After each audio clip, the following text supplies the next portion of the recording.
Good to see you all. Bonjour, everyone. I'm not from here. I'm based in San Francisco, but really glad we could join you today, and thank you to the Linux Foundation team for bringing us along. My name's Ben Brooks.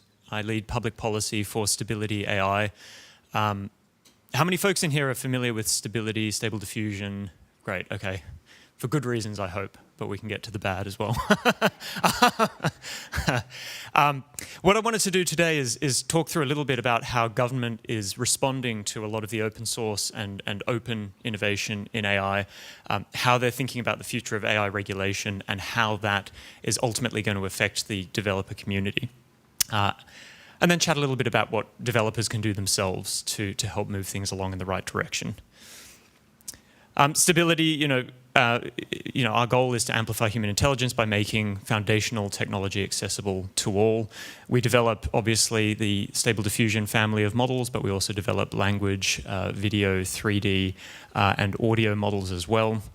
To date, we've seen over 150 million downloads, over 300,000 contributors on Discord, and by some estimates, the Stable Diffusion family account for about 80% of all AI-generated imagery. More importantly, for our purposes, those models and that research and those products support a huge community of creators and developers and researchers right around the world. My background, I head public policy for Stability, was previously working on everything from drone delivery and federated airspace management at Google to ride-sharing reform with Uber and the future of the digital economy with Coinbase. Little fun fact, my sort of surprise and delight moment in AI was playing around with the very first versions of Stable Diffusion and GPT-3. But more recently was playing around with a 1.6 billion parameter language model that you can deploy on your device, on your Mac. And the idea that you can now get, say, 50% of a ChatGPT experience running locally on device using an open model is pretty incredible, and it's a sign of things to come. The challenge is that these models and the applications that you can build on them are capable and versatile. And from government's perspective, what that means is they engage many different issues. We're talking about online safety, consumer protection, intellectual property, national security, public safety. And so it's very hard for the developer community and for researchers to anticipate how exactly a particular government or a particular stakeholder in government is going to respond to a new release or to a new model. Another challenge is that trust in tech is generally very low. We've seen, for 20, 30 years now, a digital economy built on one search engine, 2 or 3 social media platforms, a few cloud compute providers. And there are challenges in terms of safety and competition there, and government has been following that for a long time. And that has colored a lot of their response to AI. And finally, the biggest challenge is that open source is easy to throw under the bus. It's transparent, you know exactly what's happening in that community, in that model, in that data set. The community is distributed, it's diverse, it is difficult to mobilize, and so it is easy for government to use that as a scapegoat for everything wrong in AI. And we're starting to see some of that manifest in decisions, policies, and reforms announced by governments in Europe and around the world. This is an example from a letter that 2 influential senators wrote to Meta. Right? Centralized AI can be more effectively updated and controlled to prevent and respond to abuse compared to open source AI models. And a lot of that thinking might not necessarily be out in the open, but it is certainly coloring how many of these stakeholders are responding to AI behind the scenes. Our goal ultimately is to help policymakers understand that open innovation and open source and everything adjacent to open source is an opportunity, not a threat. The first priority there is to help them understand why they should care about this in the first place. We spend a lot of time talking with governments in Europe, the US, the UK, Singapore, and elsewhere about the importance of open models as part of a diverse AI ecosystem. They're important for transparency. You can look under the hood, you can understand how those models work, you can optimize them and tune them for better performance before you deploy them in an application. They're good for competition, they lower barriers to entry, they mean that the next small business, the next researcher, the next creator using that model doesn't have to spend 10 million euros rebuilding and retraining that model from scratch. And as we've heard all today and yesterday, they're important for security. You want to be able to train, tune, and deploy those models without exposing private or confidential data to a third-party model provider or to a third-party API provider.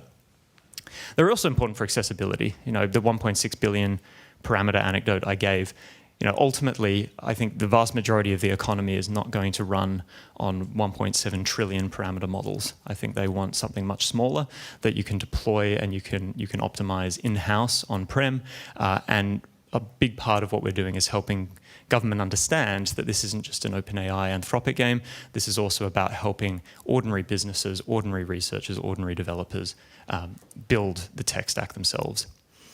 Ultimately, that grassroots activity is helping to make AI safer and more useful. This was some research we conducted, I think, in March of this year, looking at how the availability of open base models has dramatically increased the number of developers who are engaged in the open and open source community, and is also helping to improve the performance of those models in areas that matter to government. So by March of this year, you had one fine-tuned model being released every 6 minutes, with about 2,000 developers actively contributing to making those models better through public fine-tuning. And then if you take a measure like the Truthful QA benchmark, which measures a model's tendency to reproduce falsehoods that it saw in its data set, i.e. the internet, you can see that fine-tuning activity is helping to make those models more reliable and more accurate and more useful for real-world conversational tasks, chatbot tasks. And that's something that government cares about. I ran the numbers just before this talk again, and we're now, I think, at a point where there's one public fine-tuned model being released every 1.5 minutes, which is hugely exciting, and again, because you have the availability of those open base models on which people can build. That's not even looking at the private fine-tuning activity that we're seeing, and the private fine-tuning activity would be the vast majority of all fine-tuning activity. Policymakers also don't really appreciate the scale of the ecosystem or the fact that it involves real people. I think it's a very sort of abstract, esoteric idea for government. And so what we really try to do is emphasize that, yes, Stability, Mistral, Meta, Google, Eleuther, others, might be the one who released that model for the first time, but very quickly you get thousands of developers coming along, choosing to fine-tune, choosing to share their fine-tuned model back with the public. And from those fine-tuned models, you see millions and millions of downloads. There's people who are taking those models, trying to turn them into useful applications that ultimately serve some kind of real-world task. The vast majority of that fine-tuning activity is not companies trying to burnish their credentials and improve their brand. The vast majority of that fine-tuning are individuals or folks who are affiliated with a community organization of some kind. More sort of government speak, we want to help government understand why long-term the community, the wider public, should care about the availability of open and open source technology. We did some research earlier this year for the US government looking at how a diverse and competitive ecosystem where you have fantastic frontier closed source models, but you also have highly capable open and open source models, how that will change economic outcomes over the next 10 years compared to a closed and concentrated ecosystem where only closed source models are available. And the TLDR is that there is a huge impact in terms of the adoption of AI across the economy and what that means for economic outcomes. The other piece that we help policymakers understand is how they should think about open source risk. We hear a lot from government about how with closed source models, you can put the genie back in the bottle, you can keep it behind the paywall, you can control what goes in and out. Obviously, open source introduces some complexity there. And so we help them understand that while there are no silver bullets for risk in an open environment, there are layers of mitigation for emerging risks, and the cumulative effect of those layers of mitigation is that this technology is safe, you can mitigate the downside risk, and it also helps to realize all of that opportunity that we just discussed. I've highlighted the 4 sort of parts of the tech stack that I think are most relevant for government. Government thinks a lot about the base model developers. They think a lot about when that model first goes out the door, what mitigation has been put in place, what mitigation can be put in place for various kinds of risk. What we also try to do is sort of emphasize the role that every actor in this tech stack plays in helping to make sure that AI is safe. The model developers who take that model and fine-tune it or apply RLHF for a specific task, the application providers who develop and deploy an application to consumers, as well as the downstream platforms, your social media, your search, and others, who take that content and then disseminate it or amplify it on the internet. So if government's talking a lot about election disinformation, abusive content, dangerous information, a lot of that isn't really about whether you can create that content in the first place. We've always had election disinformation and deep fakes, for example, but a lot of the problem is how it is disseminated and amplified downstream. The bottom line is that there is a lot of low-hanging fruit in terms of what government can do to resolve challenges in AI. You think about abusive content, deceptive content, minimum performance requirements for AI systems that are being deployed into finance, healthcare, professional services. There's a lot that can be done there to help provide some assurance to the community that government understands these issues and is regulating appropriately. However government chooses to act, though, the core message is that future reform must account for different actors operating in different environments, engaging different risks, and it must promote a diverse AI ecosystem. We don't want to see a world where regulation, unintentionally or otherwise, creates an environment where only a few closed-source players can build this tech and then deploy it out into the world. There are about 500 bills at a state level in the United States governing AI. There are about 120 proposed bills at a federal level. In the EU, the AI Act at one point was about 700 pages long. And so it is really difficult for the community to get its head around what exactly these rules mean for the community in terms of development and deployment. One way to make sense of it is by thinking about rules in terms of how they affect these 5 functions. How do they affect your ability to train a model, pre-train a model?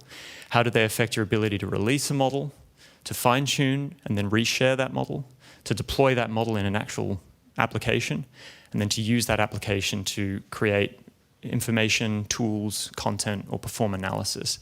And we can talk through a little, happy to talk through that in greater depth. But the bit that I really want to emphasize is that these reforms can interact with open innovation, interfere with open innovation in a variety of different ways. The most obvious is when government introduces what you can think of as a kind of formal restriction on your ability to develop or release a model. On the left here is an example from, again, another 2 or 3 very influential senators in the United States who've proposed, for example, that you would introduce a licensing requirement for models, and you would only be able to release an open source model if it was low risk. They haven't defined what those criteria are. And if it was higher risk, you would only ever be able to release that in a more controlled API kind of environment. That, at the moment, is just a press release and just an idea. This stuff is starting to get, more serious. This is an example. The Enforce Act was a bill that just passed out of a committee in the House of Representatives in the United States. And the Enforce Act would essentially say that the president's authority to implement export controls or development licenses would be expanded to include model weights. And so you essentially have an export control regime set up for, precision GPS and munitions and things that you could use on a battlefield. And the goal of this bill is to expand that discretionary authority to include model weights and maths. And so that's concerning because of how specific it is and how far along the path towards actual legislation. This is an example from the government of India. Some of you may have remembered earlier this year or late last year, there was a lot of controversy about a directive in India that would require model developers to obtain the minister's approval before they can release a, quote, undertested and unreliable AI model in India. That provision was ultimately repealed after a lot of backlash, but that's a really great example of how an executive order, a ministerial regulation, can very quickly start to interfere with your ability to share open and open source resources publicly. That stuff's all kind of obvious, and you go on Twitter and people are talking about this stuff all the time. I think what's more surreptitious are legislative frameworks and reforms that impose what I call implicit restrictions on your ability to develop and release open or open source research. This is an example from a bill that's moving through the state of California at the moment in the United States, SB 1047. And SB 1047 doesn't say we're going to ban open source. It doesn't have any of this language here. But what it does say is that if you meet certain preliminary criteria, if your model is large enough, if you've trained on enough compute, if you've used enough, if that training has cost a certain amount of money, then you'll be required to comply with certain obligations. And many of those obligations are not compatible with open source development or open source release. 3 in particular, there was a requirement that you had to be able to shut down the model, enact a full shutdown of the model. There was a requirement that you prevent the modification of the model for certain kinds of harmful purposes. And there's a requirement that you can attribute the outputs of the model to a particular user and a particular model. After a lot of backlash, including a lot of engagement from us, they've clarified the full shutdown requirement so that it no longer applies to models that aren't in your custody. So if you've released an open source model, you're not required to somehow rescind the model weights. But some of these other requirements, preventing the modification of the model, fine-tuning, being able to attribute the outputs of the model to a particular user, these aren't obligations that are compatible with wide-scale open release. And so there's a lot of concern from us and from others about the precedent that this bill will set in the US and around the world. Another example of a really challenging, very subtle threat to open innovation are attempts to modify the liability rules that apply to models and deployed systems. This is an example of a rulemaking, a proposed regulation from the FTC in the United States.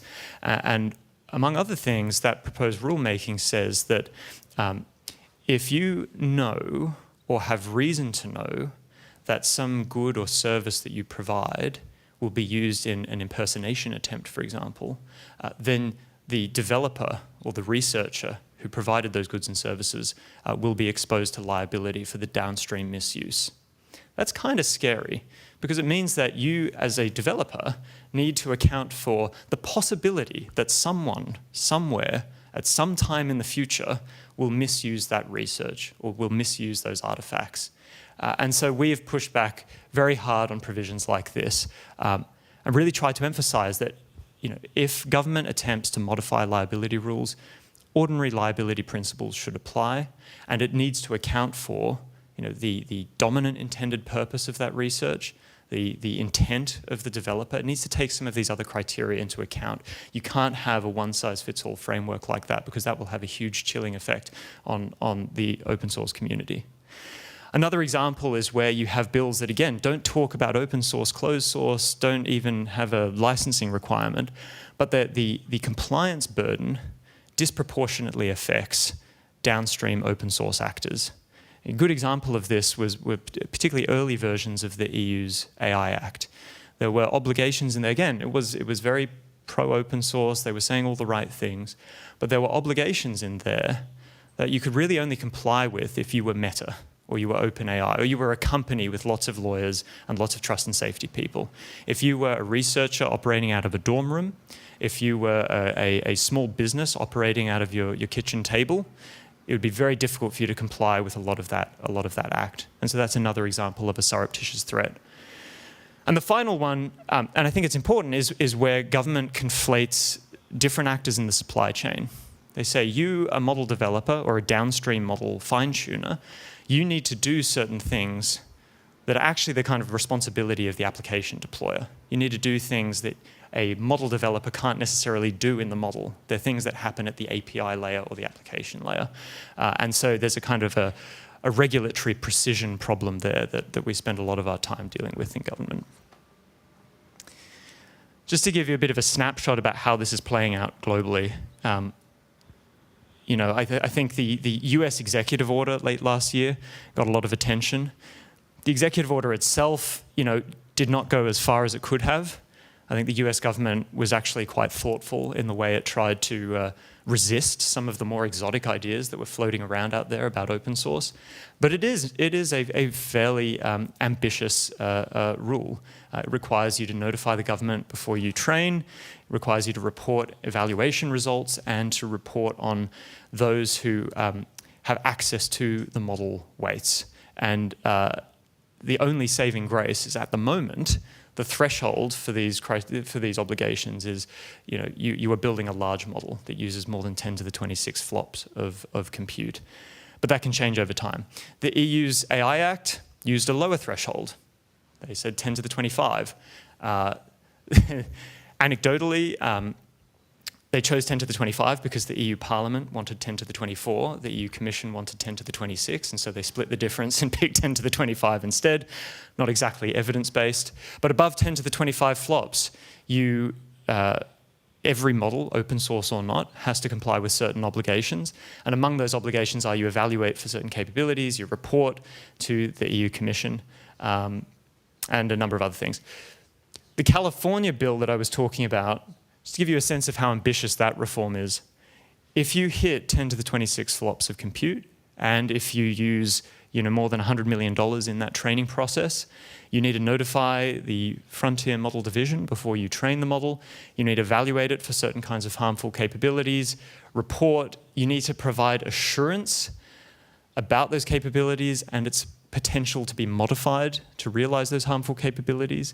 You need to be able to prevent the modification of the model for those purposes, and you need to be able to monitor, as I say, the outputs and be able to attribute those to particular users or particular variants of the model. So that's kind of scary. It's also scary because where the bill started wasn't just 10 to the 26 flops. The bill said if you have a model with 10 to the 26 flops of compute or a model with equivalent performance on general benchmarks, you're within scope of the bill. I don't know if you all look at the MMLU benchmarks, for example, but small models pack a mighty punch these days, and very quickly you can fall within that threshold, even if you've used nowhere near 10 to the 26 flops of compute or $100 million. So we're glad to see recent reforms have removed some of these items, but the cumulative effect of the bill is that that would be the single most ambitious intervention in open innovation in models anywhere around the world. So just very quickly, how are policymakers responding? Not much to say about France, except it's great. The same is true in Singapore, the same is true in the UAE. There's a lot of support from those governments for open source, both in base models as well as in applications and in evaluation tools and infrastructure. Unfortunately, the same isn't true for certain other jurisdictions. The EU, as I say, we came from a pretty bad place. They treated all models the same. They treated downstream fine-tuners the same as frontier labs. If you were tinkering around with Llama, you'd be treated the same as OpenAI. And there was a whole lot of imprecision in what you had to do with the model versus what you had to do with the system or the application. There's been a lot of progress. So the text of the Act has now been finalized. Earlier this year and late last year, we saw a partial exemption for open source models. They excluded fine-tune development in large part from the requirements of the bill, of the Act, and they clarified many of those obligations for different actors in the supply chain. So that's a good outcome, but there are still many challenges, not least of which is there's a lot of compliance work in here. And so if you have independent labs, non-profit organizations who are starting to dabble in models that are above 10 to the 25 flops, and Llama 3 is just about on the verge of 10 to the 25 flops, there's a lot of paperwork, there's a lot of, many obligations in that they'll have to consider. Challenges going forward, what do these obligations actually look like in practice, and how can we prevent scope creep in the number of models that are captured by the Act? The US was in a challenging place, again, because you had a lot of folks in Congress in particular who were skeptical of open source and didn't understand or didn't remember the importance of open source to other kinds of critical infrastructure. Spent a lot of time talking with them about, hey, like Linux, Apache, Android, we have these systems in air traffic control. We have them on nuclear submarines. We have them in SpaceX flight control systems, because you can inspect, you can modify, you can optimize, and you can secure open source software. The same is true in AI models. Some progress, after a lot of engagement, we've seen stakeholders in the Senate and the House turn a new page in terms of their attitude towards open source to some extent. I think that's really promising to see. Challenges remain that model licensing is gaining bipartisan traction in both the Senate and the House. You have a lot of executive rulemaking that can alter those liabilities in ways that are very difficult for the open source community. And while there's a lot of standards, development and research activity around safety in the US, much of which is publicly funded, there isn't enough funding, but that research and those standards also need to account for complex open source supply chains and not just focus on 3 or 4 big frontier labs and closed source supply chains. The other challenge, as I mentioned before, is that at the state level you have this kind of proliferation of bills on AI, and many of them pose a significant challenge to open innovation. The UK, another interesting example. I think in some ways the UK was the most anxious about open source, notwithstanding the fact that they haven't done much from a legislative perspective. That has changed very recently. We saw some very clear statements just a month ago from the Prime Minister saying, there must be a very high bar for restrictions on open source, and understanding that open source drives innovation and competition. We've also seen in Parliament, many stakeholders start to understand that open source is important to create a thriving ecosystem. And it's also the bedrock for a lot of the development and research activity in the UK. The challenge is they're going through an election, there's almost certainly going to be a change in government, and so there's still a lot of uncertainty about the future of AI policy in the UK. So the final point here, I think what can the community do to help? I think the first 3 sound kind of obvious, but you actually don't hear a lot about it, right? I think 1, continuing to build great stuff out in the open and to emphasize which parts of that tech stack are based on open research and open technology, I think is really important. I think the second piece is showcasing emerging applications. We've just come out of what you could describe as kind of the model hype cycle. I think the next couple of years are going to be a lot about finding applications in the real world that are actually helping real people, real businesses, real communities, and showcasing those. The third is celebrating the developer and creator community and showing that it is a community. It is made up of real people, constituents. And then the final 2 here I think are really, really important. One is I'd really ask the community to champion a proactive and optimistic vision for the ecosystem. I think when we're all on Twitter and on X, it can be very easy to kind of get sucked into this negative doom and gloom, people throwing mud at each other cycle. I think it's really important to be able to get out there and be optimistic and thoughtful and proactive in engaging some of that criticism, particularly from government. And the final point is I'd encourage everyone to just engage with policymakers, whether you're based in the EU or you're based in Japan, Korea, Singapore, based in the US, the UK, or elsewhere. Policymakers want to hear from folks who are actually building the tech, and they're also, in general, much more accessible than I think people realize. It can be as simple as sending an email. So with that, thank you very much. I think we've got maybe a couple of minutes for questions. And otherwise, thanks very much.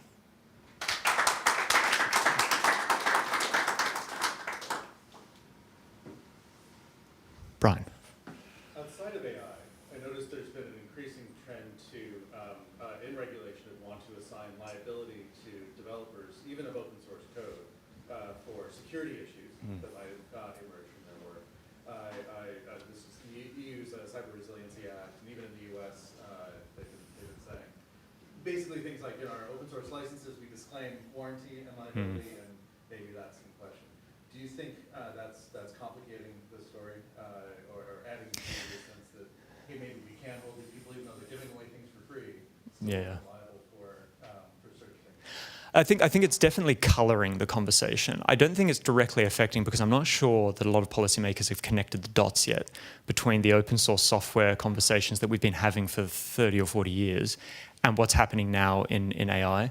A good example of this actually is the EU, right? So yes, there's the CRA and other things, but if you look at, say, the Product Liability Directive, there was obviously a very heated debate around the new Product Liability Directive and whether open source software should be exempted from the provisions of this directive. There is a separate body of work on the AI Liability Directive, and that has been put to bed for the time being because of the AI Act, but I expect over the next 6 to 12 months that will sort of become a revived conversation. And the AI Liability Directive, depending on how it's written and how it's modified, could capture open source models, for example, or fine-tuned models or other kinds of open source tools and infrastructure within the scope of that directive. And that would be challenging, because the directive says, it is difficult to assign liability in AI, and so what we're going to do is, if you're non-compliant with the AI Act, there will be a rebuttable presumption that you're liable for faults that occur involving your model. or your tools or your software. And that is a challenging place to be, because there's a lot in that act. And if you didn't file your paperwork right, that, it's a big step to then say that you're suddenly now presumptively responsible for everything that happens involving that model. And that'd be have a very big chilling effect on that development. So yeah, I think we'll see those two strands start to converge a little more. But I think it's certainly the case that there's a lot of thinking at the moment around the liability piece. Yeah, Amanda. Just picking up on what Brian said, I think there's an issue across open source. I wasn't going to comment on, but I will, where people who are looking at these issues, we don't have enough lawyers involved. And when you look at an open source license, it says that you disclaim liability. Many of them say to the fullest extent permissible at law, because you've never been able ever to fully say I'm not liable. The question is, what new laws have been made that make you liable that you cannot contract out of? And many of the laws we've always been able to contract out of because there's no money changing hands. And it's this money changing hands thing that's really at the centre of the discussion now, who's liable. For me, I would always say that you shouldn't be liable unless you're being paid to take on that liability, but that's not always the regulator's view. When you're speaking to a regulator now, if you had the opportunity, like all of these people will understand in your elevator pitch, what's the one thing you would ask the regulators or policymakers for? In terms of liability? Liability and open source, what's the one thing? In terms of open source generally, it's just that whatever issue they choose to focus on in a given jurisdiction or a given institution, it's important that they regulate that thing in a way that is compatible with open source innovation and in a way that promotes diversity in that ecosystem. If you're, you pick any issue in AI, if you're regulating for intellectual property reform, for deepfakes, for abusive content, for deceptive commercial content, if you're regulating for safety, reliability, and interpretability in a financial services chatbot, if you're regulating, end-to-end machine learning models used in a driverless car, however they choose to regulate those different issues, they need to do so in a way that maximally preserves the opportunity for folks to contribute to open source. Because as I showed on that earlier slide, there are many ways to skin a cat, as it were, and many of those ways are not compatible with open innovation. So that's sort of the key pitch. From a liability perspective, I think the ask is pretty straightforward. It's, apply ordinary liability principles that take into account different relationships between actors in the supply chain, different representations made between actors in the supply chain, the facts on the ground. It's very hard to come up with a one-size-fits-all, particularly on the fly, in a matter of months, that accounts for all of that nuance. And so that's a big ask in the EU and the US and elsewhere.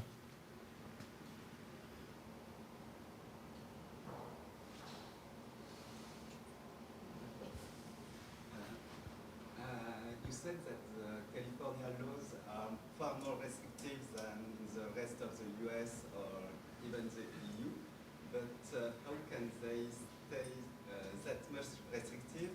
Because the startups that want to do open source will go elsewhere in the States or in Europe. So there are not a really high chance that the policy will change like in 1-2 years. Yeah, look, I think the biggest challenge in that bill is that it's going to drive a ton of investment and innovation out of California, not just open source, but if you've raised a few $100 million as a new startup and you're trying to dabble in frontier models, with that bill on the table, why would you take your chances with California, right? And so there's a lot of the commentary has focused on that, and I think that bill was heard yesterday in one committee. So it moved out of the Senate, it's moved into the lower house. It's been heard in one committee. There'll be 2 other committees that take a look at it over June and August, and then it will go to the governor for a signature in September. And if it makes it through that lower house, the assembly, I think it's going to be very important that the governor takes a really hard look at that bill. The governor often vetoes bills in California, unlike other states, but it's going to have huge ramifications along those lines as well. Yeah. You talked a lot about our responsibility as developer, as a government, and what to do. But I was curious what you think as a responsibility of the government itself, because, for example, you talked about more role being on the medical field. You need responsible?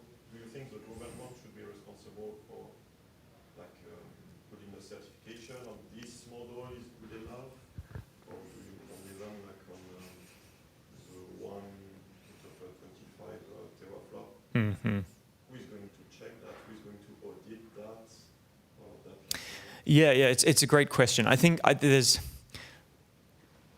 two different functions there that you can kind of break apart. There's the question of who sets the minimum performance requirements for a system, and then who actually does the assurance work to certify that the system meets those requirements.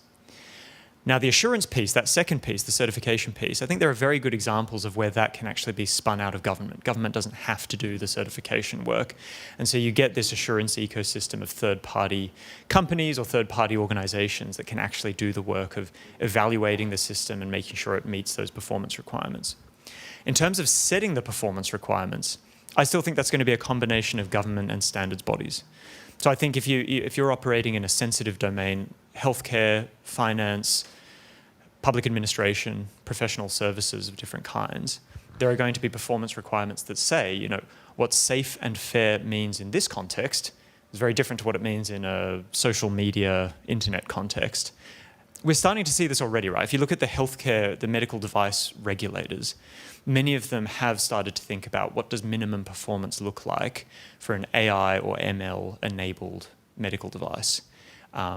Same is true in transportation, right? You have the self-driving car and drones, for example. The transportation authorities are thinking about, well, if you have a machine learning-based navigation, guidance, control system, what does minimum reliability look like? What does minimum interpretability look like?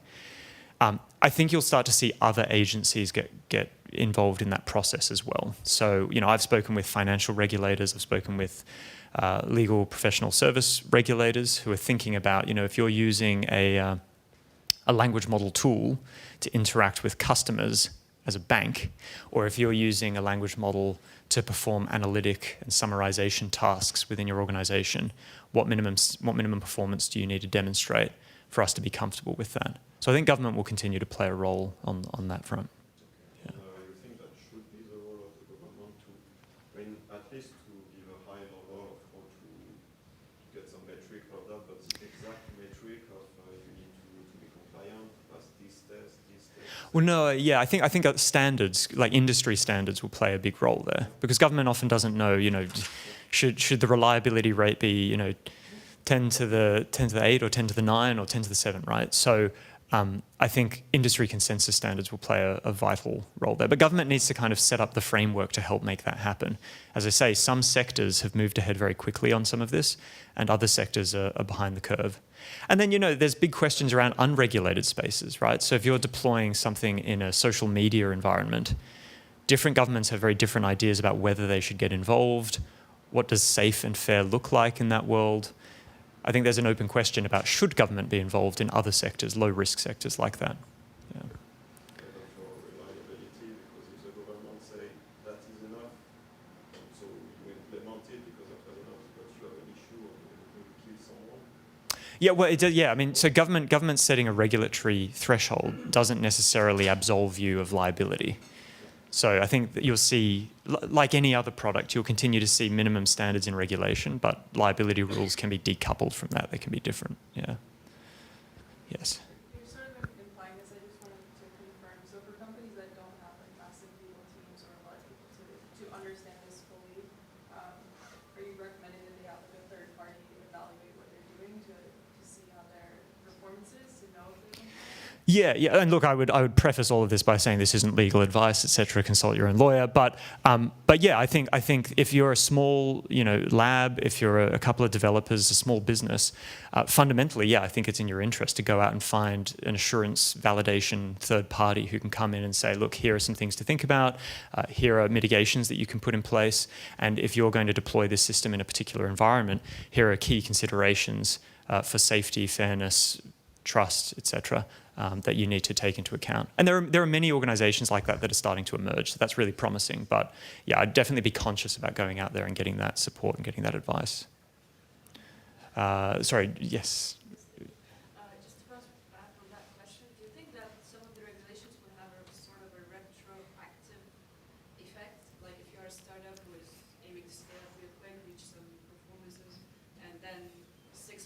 later some regulation passes, then you'll have to review your whole. Yeah, it's a great question. I think one of the challenges is that some of these frameworks don't grandfather in models or research that started before the framework, right? So the AI Act, for example, there was a big debate about will it grandfather or not grandfather. You know, if it takes you a year to begin the development of a model, so you select the architecture on day one, you do sort of initial data set preparation on day one, it might still take you months before you begin the training of that model, and then many months more before you actually release it. And so I think many of these frameworks don't take into account the fact that people have already begun developing things for 1 year from now or 2 years from now in some cases. And it's important that that is, as far as possible, is grandfathered into the new framework. So that's a live issue as well. Amanda, I'm not sure if we're being kicked out, but we'll keep going until, I don't know, no. This latest question about taking advice, and the UK approach has been to build a tool. So they built the Inspect platform, and they put 8.5 million out for research and others to build tools around that. What do you think of the concept of not regulating, but building compliance tools instead? Is that a way forward? I think it is. I think, you know, one of the messages for the UK and the US, who are throwing a lot of money at assurance research and safety research, is that yes, let's do safety and assurance for the big frontier labs, but they're also doing this work already, and they have a lot of resources. What we'd really love to see is governments supporting the development of tools and infrastructure for downstream developers, downstream deployers, downstream creators to help them develop and deploy safely as well. So if you're taking, I don't know, Llama 3, for example, and you're fine-tuning it and then integrating it into a system, and you're then deploying that system as an individual or as a small business, we'd love to see more tools that are available that can help you do that safely. Great. Well, thank you very much, everyone.